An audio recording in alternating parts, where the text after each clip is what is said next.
আসসালামু আলাইকুম রহমতুল্লাহ বরকাত। নিঃসন্দেহে ঘাস আল্লাহর দেয়া নেয়ামত। কেন বললাম?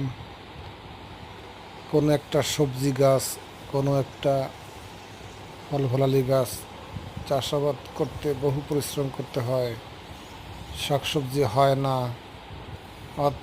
অথচ ঘাস এখানে সেখানে পরিচর্যা ছাড়া, যত্ন ছাড়া সব জায়গায় হচ্ছে।